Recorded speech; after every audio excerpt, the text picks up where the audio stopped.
Not wish to waste the emotional energy necessary to properly chastise the kid and set her straight. Routines and protocols were crumbling.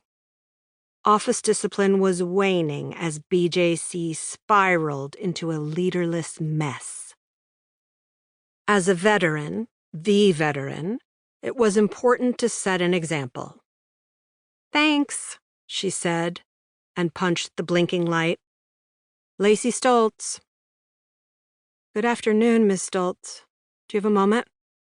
Female, educated, no hint of an accent, mid-40s, give or take 3 years. Lacey always played the voice game. "And to whom do I have the pleasure?" "My name is Margie for now, but I use other ones." Lacey was amused and almost chuckled. "Well, at least you're upfront about it. It normally takes me some time to work through the aliases."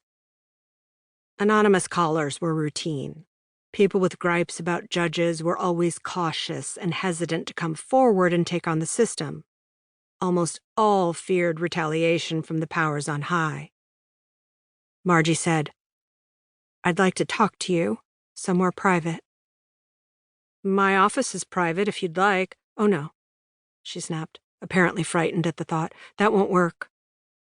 "You know the Seiler building next door?"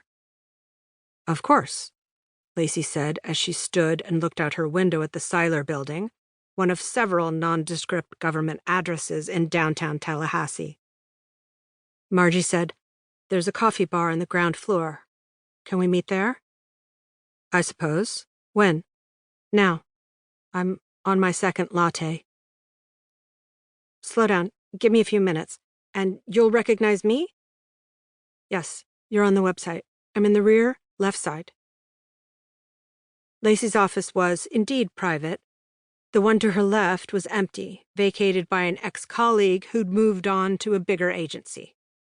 Across the hall, an office had been converted into a makeshift storage closet. She walked toward Felicity and ducked into the office of Darren Trope, a 2-year man already prowling for another job. "You busy?" she asked as she interrupted whatever he was doing. "Not really." It didn't matter what he was or was not doing. If Lacey needed anything, Darren belonged to her. "Need a favor. I'm stepping over to Seiler to meet a stranger who just admitted that she is using a fake name." Oh, I love the cloak and dagger. Sure beats sitting here reading about some judge who made lewd comments to a witness. "How lewd?" "Pretty graphic." "Any photos? Videos?" "Not yet." "Let me know if you get them." "So, mind stepping over in 15 minutes and taking a picture?" "Sure, no problem. No idea who she is?" "None whatsoever." Lacey left the building, took her time walking around the block, enjoyed a moment of cool air, and strolled into the lobby of the Seiler building. It was almost 4 p.m., and there were no other customers drinking coffee at that hour. Margie was at a small table in the rear to the left. She waved quickly as though someone might notice and she didn't want to get caught. Lacey smiled and walked toward her. African-American, mid-40s, professional, attractive, educated, slacks and heels, and dressed nicer than Lacey, though around BJC these days any and all attire was allowed. The old boss wanted coats and ties and hated jeans, but he had retired 2 years ago and took most of the rules with him. Lacey passed the counter where the barista was loafing with both elbows stuck on the formica, hands cradling her pink phone that had her thoroughly fascinated. She did not look up, never thought about greeting a customer, and Lacey decided to pass on more caffeine anyway.